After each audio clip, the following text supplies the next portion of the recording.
Hello, everybody. We are now at our May Cafe. We're going to continue with propagation, talking about substrate moisture content. First off, just a little bit of housekeeping. The website is finished, and we will have another recording of how to operate it and use some of the features. We won't have that be live. We'll just record it and then put it out to you guys. And then, of course, if you have any questions from there, please let us know, and we're happy to answer. But next, I'll let Alex and Dr. Faust take it away. Great, thank you, Allison. Let's go ahead and have, so this month, it looks like, yep. So this month, we're gonna go over our substrate moisture content, my research is focusing on propagation media, but Dr. Faust will go into some other concepts as well. And so before we go into my research and my experiments, I wanted to review a few terms to help you understand the fundamental concepts behind the research. And so container capacity, that's going to be a term that we use to describe the maximum potential of water holding in a media in a given container. There's also volumetric content, that being the breakdown of the percentage of water, air, or media being in the container in your media mixture. And also there is porosity, and porosity is going to be broken down into the percentage of air and water space in your media. And these are all going to depend or vary on container height and also on the particle size of your media. And so to determine the porosity of your media, what you can do is on the photo on the left, you will see there is a saturated media. All of those pores are filled with water, and there is no air in that media. And that's because there is no drainage at the bottom of that container. So if you were to take your media, fill a container that had no drainage at the bottom, you could fill that container with water until there was water puddling at the surface level, and that's when you have saturated media. There's no air, only water and solid in that container. Now, if you allow that same container to drain, let's see, and you allow that container to drain, you are then going to allow some of those pores to be filled with air, and some of that water is coming out due to gravity. And so when you look at your porosity of both of those images, there is going to be air in your container capacity. Once you allow the draining to occur, there's going to be air towards the top of your container, and there's also going to be less water in that container as well. So when you're talking about container capacity, that is the maximum amount of water that your container is going to hold, and that's when that container stops dripping from the bottom. When we talk about volumetric content, that is the breakdown of what is in that container based on solids, water, and air. And your porosity is only going to include the portion of your media that is water or air. And so your percentage of air and water is going to be dependent on your container height. Now, if you take two containers that have equal volume, one container is tall, one container is short, your taller container is going to have a smaller volumetric water content than your shorter container. And that is due to that water moving down the profile of the container due to gravity. And so your shorter containers, therefore, are going to have a greater volumetric content of water versus your taller containers, which will have a smaller volumetric content of water. And your porosity is also going to be dependent on your particle size of your media. So if you have a media that has a smaller particle size, there's going to be smaller pores and it's going to be more difficult for water to move down the profile of the container or of the media. In a media such as one on the right side of your screen that has a larger particle size, water is more easily moves down that profile, and so you will have a smaller volumetric water content, and there will be more air in the media, or more pores filled with air in that media due to the larger particle size. You're going to have larger pores, more water movement. And so that brings us to my research or my experiment, where we looked at determining the optimum moisture content of a propagation media or substrate. I had lots of hands on deck once again for this experiment, but if we could go ahead to the next slide. So why this is important is because the quantity of air and water in your media is going to affect root development. Different crops require different percentages of air and water for optimal growth. And so in our experiments, we went ahead and made treatments based on container capacity, and therefore we're able to calculate the volumetric water content of each of our treatments. In our experimental design, what we did was we took the media the day before, we calculated the amounts of water to add to the media for each of our container capacity treatments. We mix it up in this gallon plastic bag, let it homogenize overnight, and then the next day we go ahead and we fill our 1206 inserts with the media. We plant our cuttings, and then what we do is we go ahead and we take that initial day 0 weight of the insert filled with media and the planted cutting. That's our day 0 weight. Now, each day we're going in and we are weighing that individual insert to make sure that we can maintain that weight that we recorded on day 0. We want to make sure that there's no water loss. That's how we maintain the treatments throughout the 14 days in propagation. Now, these cuttings were maintained under domes to prevent any additional water being added to the media.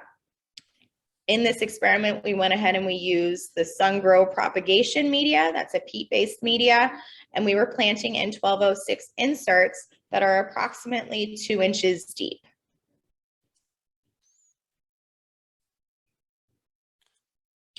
And so this is a visual of our container capacity treatments. So we went ahead and we targeted our 100% container capacity, that being the maximum amount of water that the 1206 insert filled with peat-like media could hold. And based on that calculation, we were able to do some math and determine the amount of water needed in a 90% container capacity treatment, the amount of water in an 80%, and then also of a 70 container capacity. Now, we missed our targets, and therefore on our in our legend on this graph, you will see that our actual container capacity treatments were 100%, 97, 90, and 83% container capacity. We never got down to that 70% container capacity, but this is a good visual of how we maintained those treatments throughout the 14 days in propagation just by going in, recording the weight of that individual insert. And so the weights recorded include the media, the water added, the cutting, and the plastic of that insert. And so what we were doing by recording those daily weights was making sure that we were maintaining the treatments throughout the 14 days in propagation. On day 14, we went ahead and did our rooting evaluation, where we deconstructed the cuttings, rinsed off all the media, and took the fresh root weight of each of the cuttings. And from what you can see on this graph, our treatments of 90, 97, and 100% container capacity all rooted well. Our treatment of 83% container capacity did not root very well. There were actually some cuttings that were wilted and didn't root at all. But when you convert our container capacity treatments over to volumetric water content, you will see that at 55% volume or volumetric water content, that's where it starts to drop off. So anything between 55 and 65% volumetric water content, rooted okay. And so from this experiment, we were able to conclude that our cuttings rooted best when the media was maintained from 90 to 100% container capacity. Converting that over to volumetric water content is going to be 55 to 65% volumetric water content. And then the media maintained below 90% container capacity or 55% volumetric water content does not have enough water available for the plant to root efficiently. And that is all that I have from my experiments. Dr. Faust, you can take over. Okay. All right, do you see the chrysanthemum on your screen?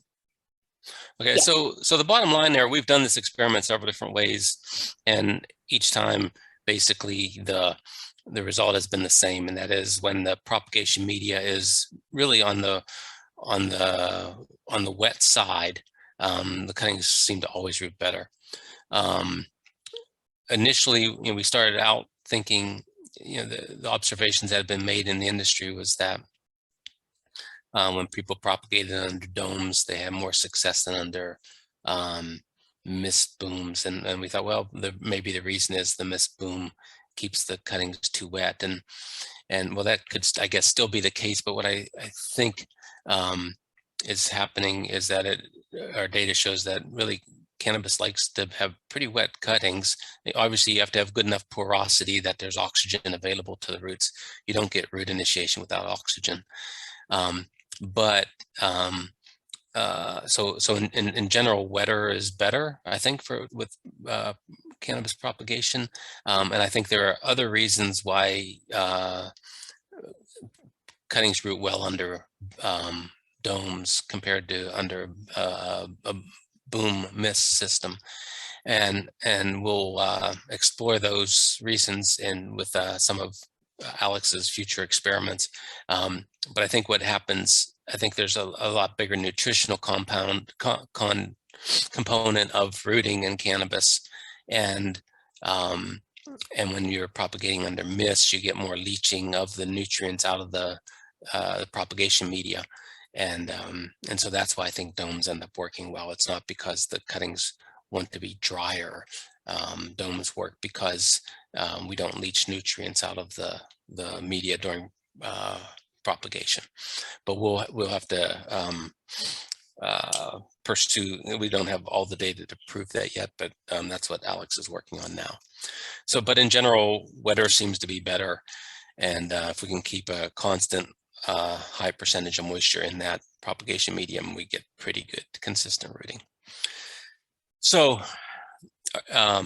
if there are any questions, we'll take those now. Otherwise, I'll go on to the next portion of moisture management. And this is a chrysanthemum experiment we did a few years ago, but I think it's relevant to how moisture affects plant growth, and not just in propagation. So what this experiment did, we looked at medium moisture content, percent container capacity, looking at chrysanthemums, and what we try to show here is that the main take-home message is that moisture content affects expansive growth, how big the plant tissues get, and this is pretty important for cannabis production. So we'll look at conventional irrigation strategies. So if we just take the total mass of a container with the plant in it, and over a period of, this shows 2.5 weeks, the way we typically irrigate in greenhouses would be, the plant is saturated, it starts to dry out over a period of days, and it doesn't lose water or mass at a linear rate because the water becomes more and more difficult to evaporate, or as the pot gets drier. So there's a little bit of a slope here. So, but and then you get to a point where then you irrigate and it becomes wet again, and then it dries down, and then you irrigate. So that's kind of the conventional way of doing things. So you have, after an irrigation, you're near saturation. We'll call that moisture level 5 on a 1 to 5 scale. And then the plants are effectively dry at a moisture level 2 or 3 when they're down in this range. So that's kind of just traditionally how we do this, water plants. And then good grower skills are people that are good growers are good at identifying when is the appropriate time to apply this irrigation event, that they don't get too dry or stay too wet.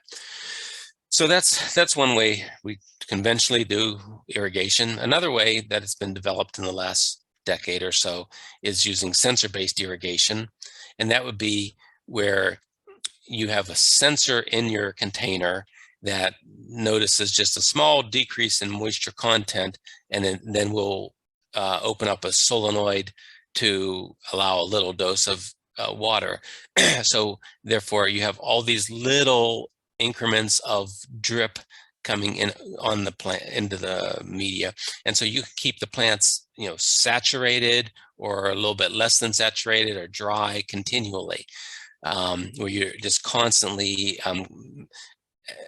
letting a little bit of drying occurring and then applying just a little bit of water, so that you keep a constant soil moisture content, whether it be dry, moist, wet, whatever you choose.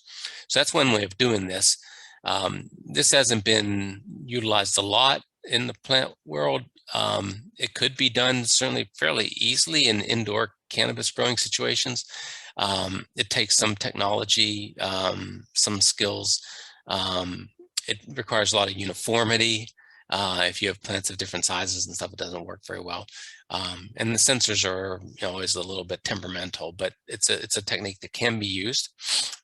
A third technique that is used in indoor growing facilities is more of like a hydroponic approach, where you will provide intermittent drip multiple times during a day, and then no drip at all at night, and then that intermittent points during the day. And so you kind of, similar to the sensor-based, but you're keeping a fairly constant soil moisture content near saturation of a very porous media like rock wool, and you just keep doing these intermittent drips continually and keep the plants quite moist, for example. And those drips are usually based on a time clock of some sort. So it's going to do it 3 or 4 or 5 times a day, 8 times a day, whatever you choose. So those are kind of 3 different approaches. And we decided to look at a different idea. And so what we did, we set up these are chrysanthemums in a greenhouse with irrigation lines and different zones on this bench. And what we would do, is this: we would start out weighing and figuring out that when that plant was initially on day 1 was completely saturated, it weighed about 760 grams. And then the next morning we would weigh it, 24 hours later, we would weigh it again, and we would know how much water was used in the previous 24 hours. And then this first day, you can see we use, say, 40 grams of water, 40 milliliters. And then we would apply that amount of water to bring the plant back up to near saturation. And then the next day, it would dry down, and we'd add this, the amount that disappeared. Next day, more was, you can see there's a good bit more dry down on the third day. And so we irrigate to bring it back up. Excuse me. So over time, over this 6-week cycle, you see the top point keeps going up because the plant is actually growing and the plant is adding mass to that container. And you can see that as the plant gets bigger, the amount of water that's being used, which is the difference between the top line dot and the lower dot, that's the total volume of water that's being used that day. Well, that volume used out here is much bigger on a daily basis than here because it's a lot bigger plant.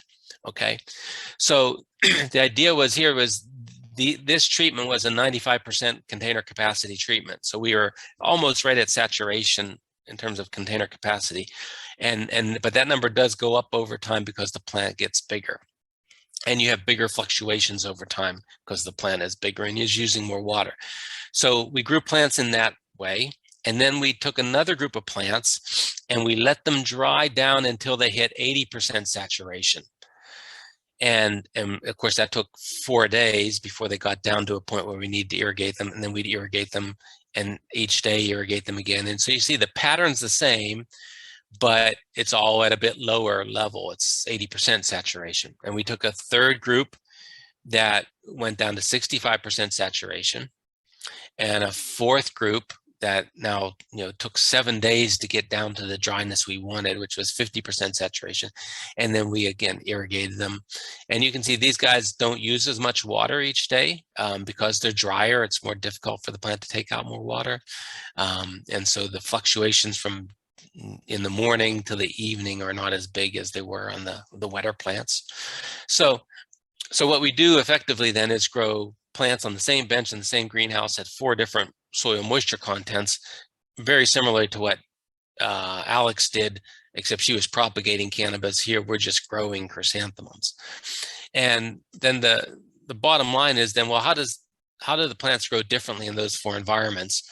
And what you see, this is a side view and an overhead view of the 4 treatments: 95, 80, 65, and 50% container capacity or saturation. And you can see all the plants kind of flowered at the same time and did equally well, except as the plants were drier, they were smaller. And so that's why the bottom line is you can control expansive growth with growing the plants drier, which is common sense, but it's kind of neat to be able to see how big of a difference one can make, and by constantly growing at a drier environment versus a wetter environment. And this is important for the cannabis industry because cannabis is a big plant, and we often get them, I think, too big in indoor growing situations. And so moisture management is a way to control that growth. And so in general, you can increase, if you increase water availability, you're going to increase expansive growth. So you're going to get bigger leaves, longer internodes, taller plants, and you will maximize yield this way. You're going to get the biggest plant possible in the shortest period of time. However, if you decrease water availability, grow the plants drier, you will have more toned plant tissue. You have smaller leaves, shorter internodes, shorter plants, and I would say you can maximize quality because everything is more compact, and I think more compact inflorescences and plants may well be very desirable, depending on what product you're marketing. If you're just looking at total yield, then wetter is better. If you're looking at the visual appearance of the inflorescence, the compactness of it, keeping your plants sufficiently compact so that they're not out competing each other for light. They're not too crowded in the greenhouse, and the plants aren't 6 feet, 8 feet tall. Then growing drier is a way to do that. So you're effectively creating water stress by decreasing the irrigation frequency and volume, or you can do the same thing by increasing the EC of the nutrient solution. That will also restrict water uptake. So there are certainly situations where you see cannabis growers getting very large leaves and very big plants that really can be a bit undesirable. And so either shortening the crop time, starting short days earlier, or decreasing water availability would be ways to manage that, those plants from growing excessively large with really big leaves, really big, really tall plants with long internodes. All right, so those are 2 ways that water content in the growing media and the propagation media are important for controlling plant growth and development on cannabis. Any questions?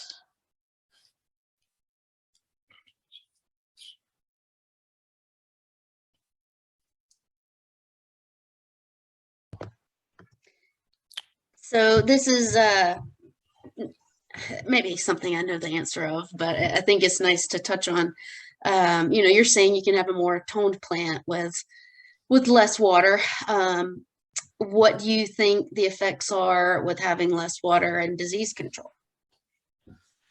Yeah, most disease issues are stimulated by having a lot of free water available in the greenhouse, so high humidity, wet media. And so, drier environments tend to be useful for powdery mildew control, for botrytis control. If we have excessively wet growing media, we get pythium and root rot or Rhizoctonia stem rot. So, being a little bit drier is better. There are cases though too with pythium. Letting the plants go excessively dry seems to create more pythium root rot, where the roots get stressed. So extreme fluctuations in moisture content in the media can promote pythium root rot. So, but in general, drier is going to give you a cleaner environment, less disease problems for sure.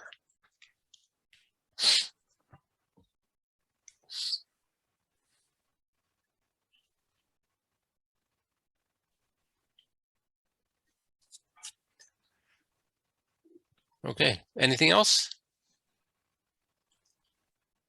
I think that does it. We'll Okay. get this posted on our YouTube channel. And if there are folks that are watching this at a later time, if you have any questions, feel free to put a comment on the video or shoot us an email. We're happy to answer any questions.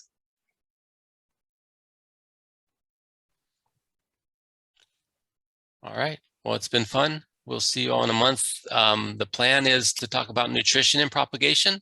We are working fast and furiously to have that information ready for you in 4 more weeks. But if experiments don't go as quickly as planned, we might switch things around. But that's the idea, is to talk about nutrition next week, and to kind of round out the propagation topic.